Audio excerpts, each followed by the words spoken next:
अवधूत चिंतन श्री गुरुदेव दत्त। जय जय रघुवीर समर्थ, श्री राम समर्थ। सद्गुरु चरणांना नतमस्तक होऊन आपण या निरूपणास सुरुवात करूया। मायबाप सज्जनांचे स्वागत आहे। आज आपण पाहणार आहोत की आताच वर्षातील सर्वात मोठी एकादशी आणि सर्वात चमत्कारिक एकादशी म्हणून ही देव उठणी एकादशी आहे ना, हिला ओळखली जाते। म्हणजेच असं मानलं जातं की ही एकादशी 24 एकादशांमध्ये सर्वश्रेष्ठ मानली जाते आणि या दिवशी केलेले उपाय आहेत ना, ते कधीही निष्फळ जात नाहीत, म्हणजे नेहमी लाभदायी ठरत असतात। म्हणून देव उठणी एकादशीच्या रात्री तुळशीमध्ये एक कपडा बांधा। तसेच देव उठणी एकादशीच्या दिवशी गायीला एक गोष्ट जरूर खाऊ घाला। म्हणजे हे जे उपाय आहेत ना, हे उपाय तुम्हाला नक्कीच तुमच्या आयुष्यामध्ये जिवंत राहू शकतात।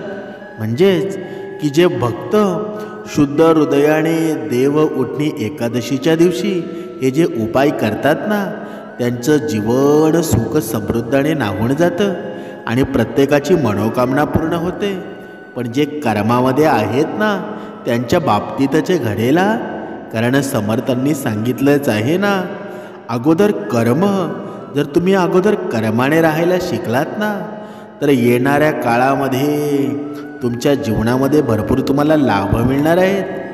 प्रत्येक वर्षी कार्तिक महिन्यात शुक्ल पक्षाच्या दशमी तिथीच्या दिवशी म्हणजे दुसऱ्या दिवशी ही देव उठणी एकादशी साजरी केली जाते। आणि यावर्षी सुद्धा 12 नोव्हेंबर 2024 रोजी ही देव उठणी एकादशीचं हे व्रत आहे ना, हे ठेवलं जातं। या दिवशी हर्षण योग आणि सर्वार्थ सिद्धी या योगाचे संयोग तयार होत आहेत। या योगामध्ये विष्णूजींची पूजा केल्यानं साधकाला मनोवांछित फळाची प्राप्ती होत असते। म्हणून या काळामध्ये माता लक्ष्मीची पूजा करणं अधिक लाभदायी मानलं जातं। आणि दोघांची पूजा बघा एकाच दिवशी जेव्हा करतो ना, तेव्हा वैवाहिक जीवनामध्ये सुख समृद्धी निर्माण होते। म्हणून हिंदू धर्मामध्ये ही देव उठणी एकादशीला अत्यंत विशेष मानलं जातं। म्हणून कारण या दिवशी भगवान विष्णू 4 महिन्यांच्या दीर्घ योगनिद्रेतून जागे होतात आणि जेव्हा भगवान विष्णू योग निद्रेतून जागृत झाल्यानंतर पुन्हा विवाह, साखरपुडा, मुंडन यासारखे मांगलिक कार्य आहेत ना, ते सुरू करण्यात येतात।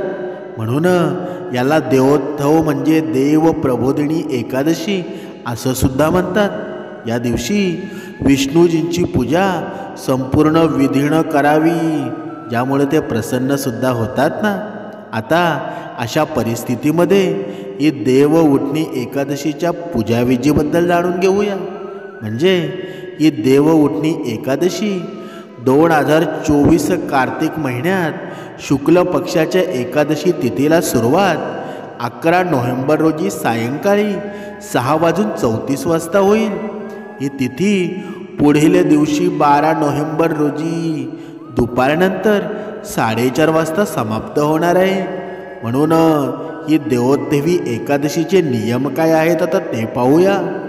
ही देव उठणी एकादशीला फक्त निर्जन किंवा जलस्रोत पदार्थावर उपवास करावा। म्हणजे जर रुग्ण, वृद्ध, बाळक किंवा व्यस्त व्यक्ती असेल तर फक्त एक वेळचे उपवास करावा। या दिवशी भात आणि मीठ सेवन करणं टाळावं। म्हणजे भगवान विष्णू आपल्या इष्टदेवाची उपासना करावी। तामसिक आहार जसे की कांदा असेल, लसूण असेल, मांस असेल, मद्य असेल किंवा शेळ्या अन्नाचे काही पदार्थ असतील त्या अजिबात सेवन करू नका। म्हणजे आजच्या दिवशी ओम नमो भगवते वासुदेवाय नमः या मंत्राचा जप करा। देवोत्तय एकादशीची पूजाविधी पाहूया। या दिवशी उसाचे मंडप बांधा आणि मधोमध चौक बनवा आणि चौकाच्या मध्यभागी भगवान विष्णूचे चित्र किंवा मूर्ती ठेवू शकता। चौकासह भगवान विष्णूंचे चरणचिन्ह बनवले जातात आणि ते झाकून सुद्धा ठेवले जातात। या पूर्ण हे नियम आहेत ना, या नियमांमध्ये हे व्रत करायचं आहे। ही देवाला ऊस, शिंगाडा आणि फळ मिठाई अर्पित केली जाते। नंतर तुपाचा एक दिवा लावा आणि तो दिवा रात्रभर जळू द्या। नंतर पहाटे देवाच्या चरणांची विधीपूर्वक पूजा करा आणि चरणांना स्पर्श करून त्यांना जागे करा।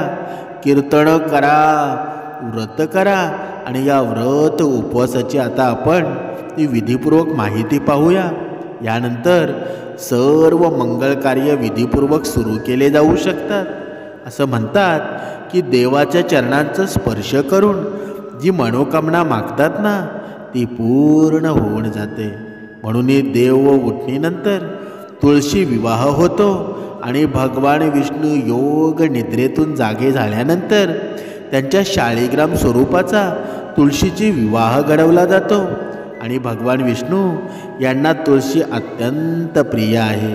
या दिवशी फक्त तुळशीदल अर्पण केल्यानं भगवंताला प्रसन्न करता येतं ना। यामागे निसर्गाच्या संरक्षणाची आणि वैवाहिक सुखाची भावना असते।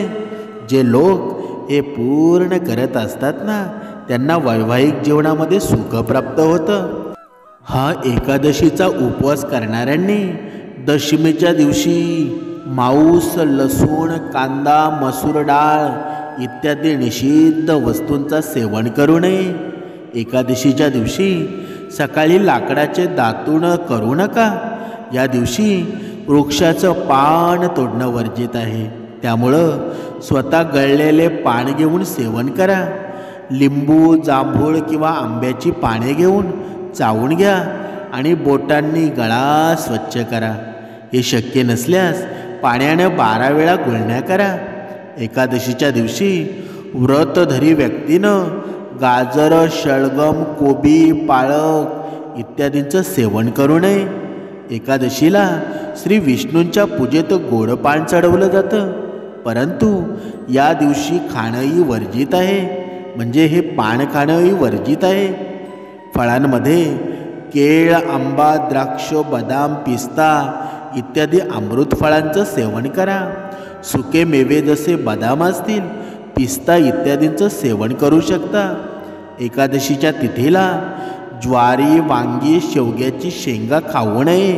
या व्रतामध्ये सात्विक भोजन केलं पाहिजे। म्हणजे मांस, मद्य किंवा अन्य कोणत्याही नशिले पदार्थांचं कधीच सेवन करू नका। प्रत्येक अन्न प्रभूला नैवेद्य दाखवून आणि तुळशीदल सोडून ग्रहण करावं। ही देव उठणी एकादशीच्या दिवशी आता काय करू नये ते पाहूया। देव उठणी एकादशीच्या दिवशी भगवान विष्णू निद्रेतून जागतात आणि त्याचबरोबर सर्व शुभकार्य सुरू होतात। असं म्हटलं जातं की देव उठणी एकादशीला दुपारी झोपू नये। धार्मिक ग्रंथात म्हटलं आहे की या दिवशी भगवान विष्णूंच्या भक्तीमध्ये मग्न राहावं। या देव उठणी एकादशीच्या दिवशी कोणत्याही व्यक्तीनं चुकणंही तांदूळ खाऊ नये। तांदूळांपासून बनवलेले पदार्थही या दिवशी दूर ठेवावे। तांदूळ खाल्ल्यानं मन आणि शरीर स्थिर राहत नाही। देव उठणी एकादशीच्या दिवशी लसूण किंवा कांद्याचं सेवन टाळावं, कारण हे दोन्ही तामसिक भोजनात येतात। जर तुम्ही व्रत ठेवलं नसेल ना, तरी प्रयत्न करा की सात्विक भोजनच करा। ही देव उठणी एकादशीच्या दिवशी व्रतधारीने कोणावरही द्वेषभावना ठेवू नये। शक्यतो या दिवशी घरात किंवा बाहेर कोणाशी भांडण करू नका। मान्यता अशी आहे की असं केल्यानं भगवान विष्णू आणि माता लक्ष्मी नाराज होतात। या दिवशी जर तुम्ही वृद्ध लोकांची मदत केली ना, तर असं केल्यानं भगवान विष्णू आणि माता लक्ष्मी प्रसन्न होतात. म्हणून वृद्धांचा अपमान करू नका आणि त्यांना काही बोलूसुद्धा नका. देव उठणी एकादशीच्या दिवशी चुकूनही माता तुळशीच्या झाडाला स्पर्श करू नका. कारण या दिवशी माता तुळशी आणि शाळीग्रामचा विवाह होतो. म्हणजे तुळस तोडू नका अशी ही मान्यता आहे ना, की एकादशीच्या दिवशी तुळशीला पाणी चढवू नये. कारण तुळशी उपवास करतात आणि त्यामुळं त्यांचा उपवास तुटेल. म्हणजे ही देव उठणी एकादशीच्या दिवशी आता काय करावं ते आपण पाहूया. म्हणजे या दिवशी सकाळी उठून स्नान करावं. त्यानंतर सूर्यदेवाला अर्घ्य देऊन एकादशी व्रताचा संकल्प करा. जीवनात सुख समृद्धी टिकून राहावी हे सर्व इच्छितात ना, तर या दिवशी भगवान विष्णूंचे दुधात केशर घालून अभिषेक करा आणि शेवटी श्रीहरी यांची आरती करून घ्या. या उपायानं श्रीहरी प्रसन्नसुद्धा होतात आणि आपल्याला जीवनात यश प्राप्त होण्यासाठी या दिवशी भगवान विष्णूंची विधीपूर्वक पूजा करा आणि दान पुण्य नेहमीच करायला हवं. या सौभाग्य प्राप्तीसाठी स्त्रिया या दिवशी व्रत करत असतात. शक्य असल्यास या व्रताच्या दिवशी तुम्ही विष्णू सहस्रनामाचे पठणसुद्धा करू शकता. देव उठणी एकादशीला भगवान विष्णूंना पांढऱ्या रंगाचा नैवेद्य दाखवा. या दिवशी खीर किंवा पांढऱ्या रंगाची कोणतीही मिठाई नैवेद्य जर दाखवला ना, तर श्रीहरी प्रसन्न होतात. म्हणून देव उठणी एकादशीच्या दिवशी तुम्ही निर्जला व्रत ठेवा. परंतु जर तुम्ही गृहस्थ जीवनामध्ये असाल तर फळाहारी उपवास ठेवू शकता. या दिवशी ब्राह्मणांना दान दक्षिणा देऊन त्यांच्याकडून आशीर्वादसुद्धा घेऊ शकता. देव उठणी एकादशीला तुळशीला चढवा या रंगाची वस्त्र. म्हणजे हिंदू धर्मामध्ये सर्व देवी देवतांच्या पूजेसोबत नैवेद्य आणि वस्त्र अर्पण करण्याची परंपरा आहे. त्याचप्रमाणे तुळशीला देखील माता लक्ष्मीचं स्वरूप मानलं जातं. म्हणून तिला देखील वस्त्र अर्पित केलं जातं. म्हणजे लाल रंगाचे वस्त्र चढवले पाहिजे. तुळशीच्या झाडात लाल रंगाची ओढणी चढवणं लाभदायक मानलं जातं. ज्योतिषशास्त्राच्या दृष्टिकोनातून लाल रंग मंगळाचं प्रतिनिधित्व करतो. शास्त्रानुसार या देव उठणी एकादशीच्या दिवशी तुळशी मातेला लाल रंगाचं वस्त्र अर्पण करायला हवं. अशा वेळी जर कोणाच्या कर्मामुळं तोंडातून अपशब्द निघत असतील तर हे लाल वस्त्र त्यांना थांबवतं. त्याचबरोबर धन संपत्ता आणि सुख समृद्धीची प्राप्तीसुद्धा होते. म्हणजे हे पिवळ्या रंगाचं वस्त्र परिधान करा. एकादशीच्या दिवशी भगवान विष्णूंचा आशीर्वाद मिळवण्यासाठी स्नानाच्या पाण्यात एक चिमूटभर हळद घालून स्नान करा आणि त्यानंतर पिवळ्या रंगाचं वस्त्र परिधान करावं. असं केल्यानं भगवान विष्णूंची कृपा टिकूनच राहते ना. आता आपण पाहूया, या जर व्रताचा आपण योग्य नियमाने जर पालन केलं ना, तर तुमच्या करिअरमध्ये येणारे अडथळे असतील तर देव उठणी एकादशीच्या दिवशी भगवान विष्णूंचे केशर घातलेल्या दुधामध्ये अभिषेक केलं ना, तर तुमच्या जीवनातील बऱ्याच अडचणी दूर व्हायला सुरुवात होतील. विवाहयोग्य जर एखाद्या व्यक्तीला विवाहाशी संबंधात अडचणींना सामना करावा लागत असेल तर त्यानं देव उठणी एकादशीच्या दिवशी भगवान विष्णूंच्या पूजेदरम्यान केशर, हळद किंवा पिवळ्या चंदनाचा तिलक लावा. त्यानंतर भगवान विष्णूला पिवळ्या रंगाची फुले अर्पित करा. असं केल्यानं विवाहाचे योगसुद्धा लवकर तयार होतील. आपल्या जीवनात जर धन संपत्तीबद्दल पैशाबद्दल भरपूर अडचणी जर असतील ना, तर देव उठणी एकादशीच्या दिवशी पिंपळाच्या झाडाला जळ अर्पित करा. त्यानंतर संध्याकाळी झाडाखाली दिवा लावा अशी मान्यता आहे. हे उपाय केल्यानं व्यक्तीला लवकरात लवकर मुक्तता मिळू शकते. म्हणजे धनाची कमतरता होणार नाही. या कार्तिक महिन्यात तुळशीची पूजा करण्याचे विशेष महत्त्वसुद्धा आहे. ही देव उठणी एकादशीच्या दिवशी तुळशीच्या झाडाला उसाचा रस अर्पण करा.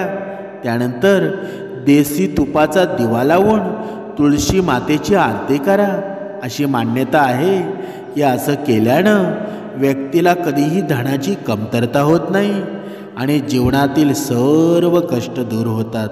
पण इथे समर्थांनी सांगितलेलं आहे, हे सर्व करायचं कधी आहे, याचा लाभ होईल कोणाला, की जर तुम्ही कर्मामध्ये असाल, समर्थांनी सांगितलेल्या नियमांमध्ये असाल, तर तुम्ही या उपवास जर केला ना, हे व्रत केलं, तर नक्कीच तुमच्या जीवनामध्ये तुम्ही जे स्वप्न पाहिलेले आहेत ना, ती पूर्ण व्हायला सुरुवात होणार आहे. आता पाहूया ही देव उठणी एकादशीची नक्की ही व्रतकथा कशी आहे.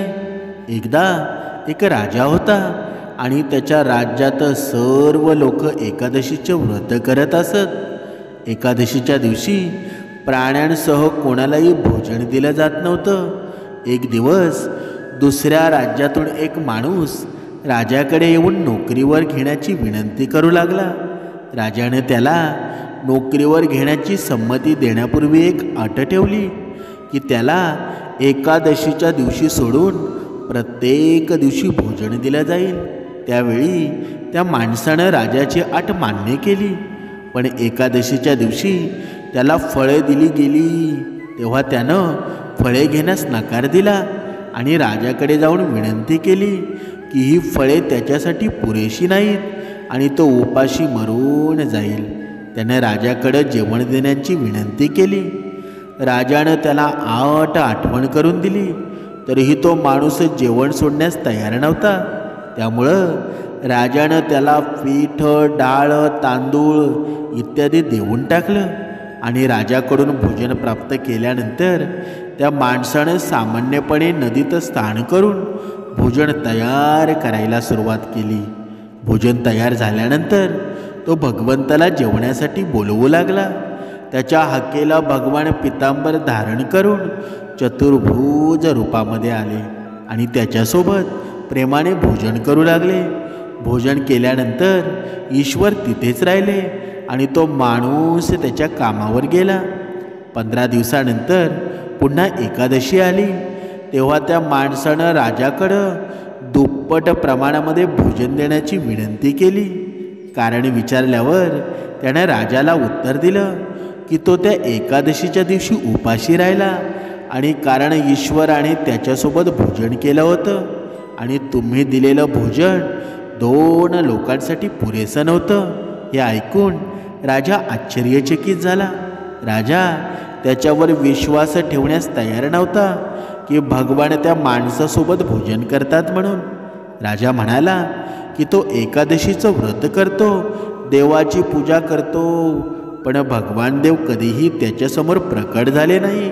या ऐकून त्या माणसानं सांगितलं, जर त्यांना विश्वास नसेल ना, त्यांनी त्यांच्यासोबत चालावं आणि झाडामागे लपून काय घडत आहे ना, ते त्यांनी नक्कीच पाहावं. त्या माणसाचे सत्य आणि असत्य जाणून घेण्याच्या इच्छेनं राजा नदीच्या जवळ जाऊन झाडामागे लपला. नेहमीप्रमाणे त्या माणसानं भोजन तयार केलं आणि संध्याकाळपर्यंत देवाला हाक देत राहिला आणि देव आलेच नाहीत. शेवटी त्या माणसानं देवाला प्रार्थना केली की जर ते आले नाहीत ना, तर तो या नदीत उडी मारून आपले जीवन संपवेल. पण प्रभू तरीही आले नाहीत. तेव्हा तो स्वतः नदीकडे जाऊन मरायला निघाला.